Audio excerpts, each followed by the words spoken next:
Good morning. Good morning. It's Jen Piceno. I'm here just popping on, having morning coffee with you. And if you're watching, go ahead and say good morning in the comments below. It's strong. Ooh, I love it. Strong like me, strong like you. I was sitting here thinking about all of the women that are in my circle. Mystic Circle, my private community Facebook group, and also the new group Sacred Medicine that I have started for the book that I'm about to put out into the world with all of these amazing medicine women and medicine men. And there's a fierceness that runs between all of these people. And I'm so honored to be a part of it. I'm so honored to be entrusted by them, to be a part of their lives, to be, I don't know, just to be in life with them, to dance through life with them. And I'm learning more deeply about what different people do and how they do it and how they got started on their journey. And I encourage you to do the same, because we see people based on their Facebook feeds. We see people based on their Instagram pictures, which are the best of what's going on in most people's lives. And the truth is, at least within my community of transformation, healers, light workers, shadow workers, shamans, mystics, we started on this journey wounded, very hurt, very traumatized, searching for answers, learning through our own experiences. And that's a really important message that I want to send out to all of you, because I get asked often what kind of coaching I do. And I guess I confuse people possibly with my messaging because I do so many things. And this is the reason. I don't believe that you need a business coach versus a spiritual coach versus a life coach. You have one life, so why the hell are you segregating yourself and fragmenting yourself into a bunch of little bite-sized pieces? And I think that is part of the problem with growth in general. Like, people are fragmenting themselves. Now think about your computer. If your computer is fragmented, it's not going to run at peak performance, and neither do we. And I've had this talk. I've been in meeting rooms with other coaches and masterminds, and this whole life-work balance is a crock of shit. You have one life. Integrate it. You cannot just pick and choose, I'm going to be a good mom or I'm going to be a successful business owner. You need to integrate it all. And that is where true success happens. To me, that is where ecstatic living happens. And for me, it doesn't have to be hard.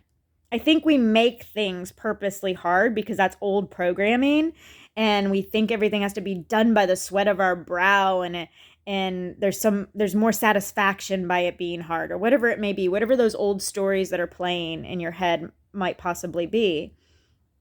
But what the truth is, or what my truth is, I should say, is simplifying life requires us to truly tap in and get honest and start cutting away the stuff that really doesn't matter to us. And that's hard a lot of times, especially for those of us that are people pleasers or recovering people pleasers, because we have to start saying no to things that don't light us up, that do not inspire personal growth, spiritual growth, or growth within our businesses and careers. I have really had to get honest with myself about that, and not to hurt friends' feelings, not to hurt families' feelings, but for me to grow in my highest potential, to be the best version of myself. We all want the next best iPhone, the next Android.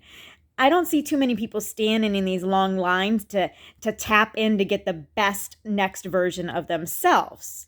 And that's the problem. Everybody's looking externally and trying to keep up with the next person, to keep up with what other people think we should do, should have, should be. And that's bullshit.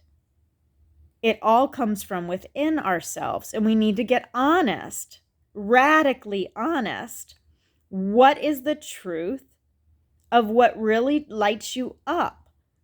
What do you want to be doing? That's what you should be doing. What do you enjoy doing? That's what you should be doing. What inspires you? Do that. What lights you up? Do more of that. You see, when everything is fragmented and, oh, I'll get to that later, later never fucking comes. You keep pushing it off and pushing it off and pushing it off. And really, do you not love yourself enough to give yourself what you really desire? But yet we expect other people to fulfill us. No. It starts here at home, this home. You've got to go in and then go in a little deeper, because you will play tricks on yourself and tell yourself, no, I don't need that right now. This is more important. And you start living other people's dreams. And what's going to happen is you're going to be working for them, not for yourself. And that's not so happy. That's not so ecstatic. It's not so joyful. You got to go after your own dreams. And let me tell you something. If you're a parent or even an aunt or uncle, your kids are watching. They're watching you put yourself last. And what's that teaching them? Like, I want my son to know that his mom is fierce, that I'm going to go after it. And I may fail, but damn it, nothing's going to keep me down. And I want him to see that. I want him to know it to his most inner core, because I want him to have the confidence and courage for him to get up, gather his energy, wipe away the tears, and do what he needs to do. Don't put yourself last. Not for anyone. Not for anyone.